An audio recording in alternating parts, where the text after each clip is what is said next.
እንግዲህ ሜሪና ዳኒ ጉዳቸው ፈልቷል ማለት ነው። ሰላም ሰላም፣ ጤና ይስጥልኝ። እንዴት ናችሁ? ለዚህ ቻናል አዲስ ከሆናችሁ ሰብስክራይብ በማድረግ ቤተሰቦቼ እንድትሆኑ ጋብዛለሁ።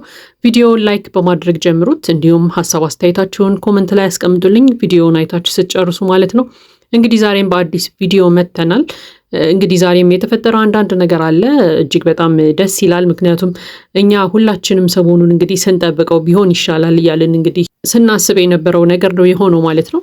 እሱም ምንድን ነው እንግዲህ ሰሞኑን ሩታ ቤት እየተካሄደ ባለው ነገር ሩታ ከዳኒና ከሜሪ ጋር ባላት ግንኙነት ብዙ አብዛኞቻችን ደስተኛ አልነበርንም። ምክንያቱም ዳኒና ሜሪ ሆነው እንግዲህ ወደ መጥፎ ነገር እየመሯት እንደሆነ ስናስብ ነበር። በዚህም ምክንያት እንግዲህ ሩታን የሚመክራት አንድ ቤተሰብ እንኳን የለም እንዴ? ሩታን ምን አለ የሆነ ሰው መጥቶ ቀናውን መንገድ ቢያሳያት እያልን እንግዲህ ሁላችንም ስንመኝ ነበር ማለት ነው። ምክንያቱም ያው ከቤተሰብ በላይ እንግዲህ የሚቀርበን ሰው የእኛን ሕይወት መሳካት መቃናት የሚፈልግ ሰው የለም። ለዚህም እንግዲህ ሩታን አንድ ቤተሰብ እንኳን መጥቶ ቢያግዛት ቢመክራት የምትሄድበትን መንገድ ቢመራት እያልን እንግዲህ ሁላችንም ስንመኝ እንደነበረ ይታወሳል።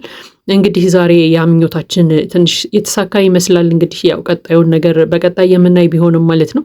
ነገር ግን ዛሬ እንግዲህ የሩታ ታላቅ ወንድም መጥቷል ማለት ነው። እንግዲህ የሩታ ታላቅ ወንድም ለምንድን ነው የመጣው?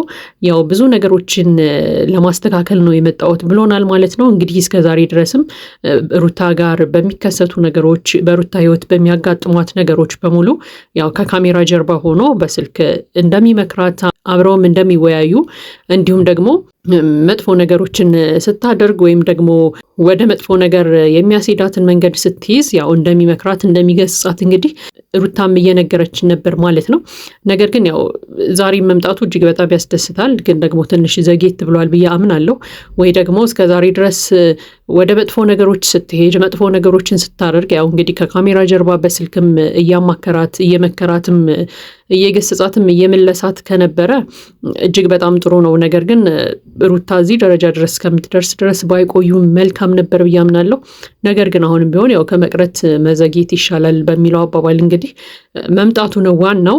ስለዚህ ከዚህ በኋላ እንግዲህ የሩታን ሕይወት የተሳካ እንደሚያደርግላት አብሮ እያገዛት እንግዲህ ቀናውን መንገድ እንደሚያሳያት ተስፋ እናደርጋለን። ወደ ቀድሞ ማንነቷም እንደሚመልሳት ያው ባለብዙ ተስፋ ነን። ምክንያቱም አንደኛ ታላቅ ወንድሟ ነው፣ ታከብረዋለች፣ እጅግ በጣም ትወደዋለች።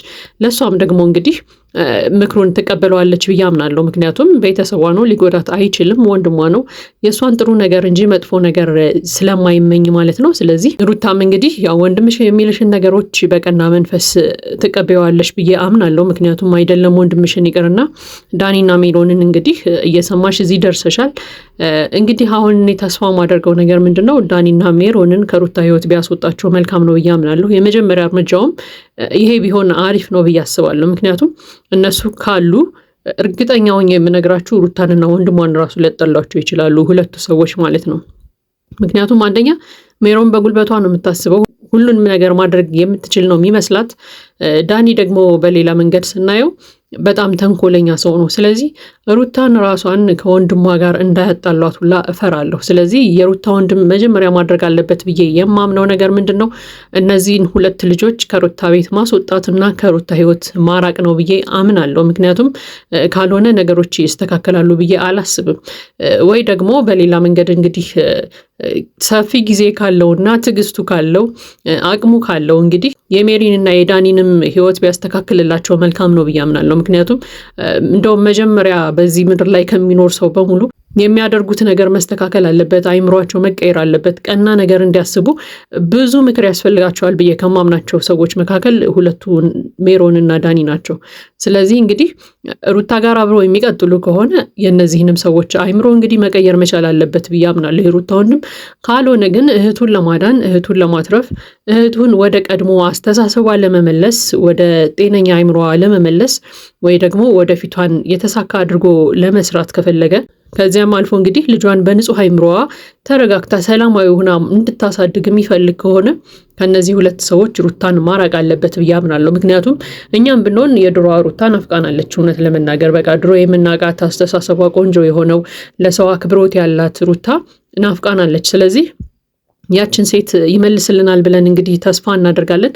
ከዛ በዘለለ እንግዲህ ሩታ ወደ ቀድሞ ጸባዩ ከተመለሰች የምትሄድበት መንገድ ከተስተካከለ ደግሞ እንግዲህ አብርሃም ጋር የምትሆንበትን መንገድ ይፈልጋሉ ብዬ አምናለሁ። ምክንያቱም ሁለቱም ጋር እስከ መጨረሻው ድረስ የጠፋ ፍቅር አለ ብዬ አላምንም። ሁለቱም ጋር የሆነ ነገር ይኖራል ብዬ ስለማምን ማለት ነው። ስለዚህ እንግዲህ ከአብርሃም ጋር የምትሆንበትን መንገድ ሊፈልግ ይችላል። ምክንያቱም አብርሃም እንግዲህ የህይወቷ አንዱ አካል ነው።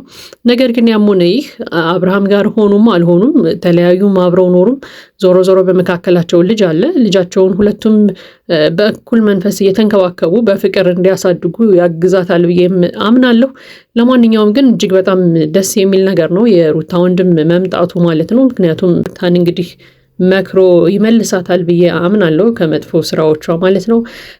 ለማንኛውም እጅግ በጣም ደስ የሚል ነገር ነው። እንግዲህ ደግሞ ከአብርሃም ጋርም ተገናኝተው ይነጋገራሉ፣ ይወያያሉ ብዬ አምናለሁ። ምክንያቱም በቃ ትልቁ ጸባቸው የሩታና የአብርሃም ስለሆነ ማለት ነው። በመካከላቸው ያለውን ክፍተት ለማጥበብ ይሁን እንግዲህ ሰላምን ለመፍጠር ሲባል ግዴታ የሩታ ወንድም ደግሞ ከአብርሃም ጋር መነጋገር አለበት ብዬ አምናለሁ። ምክንያቱም ብዙ ጊዜ የአብርሃም ወንድም የአብርሃም እህቶች ያው ከሩታ ጋር ይነጋገራሉ በመካከላቸው ያለውን ነገር ለመፍታት ማለት ነው። ስለዚህ አሁንም የሩታ ወንድም ማድረግ አለበት ብዬ ማምነው ከሩታ ባሻገር ደግሞ አብርሃም ጋር የተለያዩ ነገሮችን አንስተው መነጋገር መቻል አለባቸው ብዬ አስባለሁ። ምክንያቱም ያ ካልሆነ እንግዲህ በሩታና በአብርሃም መካከል ያለው ነገር ይፈታል ብዬ አላምንም። ወይ ደግሞ ከአብርሃም አልፍ ብሎ የአብርሃም ወንድም ጋር ራሱ ተነጋግሮ ለሁለቱ መፍትሄ የሚሆን ነገርን የሚፈጥሩ ይመስለኛል ብዬ አስባለሁ። ምክንያቱም ያው የሩታን ወንድም እንዳየነው ከሆነ ልክ እንደ አብርሃም ወንድም አይነት ጸባይ ያለው ልጅ ነው፣ ልክ እንደ ዴቭ ማለት ነው። ምክንያቱም ካየነው አንጻር ሩታንም ሲያናግራት በቃ ረጋ ብሎ ነው ተረጋግቶ የሚያወራ አይነት ሰው ነው እና ከዴቭ ጋር የሚያመሳስላቸው ብዙ ነገር አለ ብዬ አምናለሁ። ሁለቱ ቢነጋገሩ ተነጋግረው ይግባባሉ የሚል ሀሳብ አለኝ። ስለዚህ ሁለቱ ወንዶች የአብርሃም ወንድምና የሩታ ወንድም ተገናኝተው ቢነጋገሩ መፍትሄን ያመጣሉ ብዬ አስባለሁ። ነገር ግን ይህንን ሁሉ ነገር ከማድረጉ በፊት መጀመሪያ መቅደም አለበት ብዬ የማምነው ዳኒንና ሜሪን ከሩታ ህይወት ማስወጣት ነው። ከዛ ሩታ ጋር ስለተፈጠሩት ነገሮች መነጋገር፣ ከዛም አለፍ ብሎ አብርሃም ጋር መወያየት፣ ከዛም ደግሞ ከፍ ብለው የአብርሃም ወንድምና የሩታ ወንድም አንድ ላይ ቁጭ ብለው ቢመካከሩ አሪፍ ነው የሚል ሀሳብ አለኝ። እንግዲህ ይሄ የኔ የግል ሀሳቤ ነው። የእናንተን ሀሳብ አስተያየት ደግሞ ኮመንት ላይ ያስቀምጡልኝ። ለማንኛውም ለዚህ ቻናል አዲስ ከሆናችሁ ሰብስክራይብ በማድረግ ቤተሰቦቼ እንድትሆኑ ጋብዛለሁ። ቪዲዮ ላይክ በማድረግ አበረታቱን። መልካም ጊዜ ይሁንላችሁ።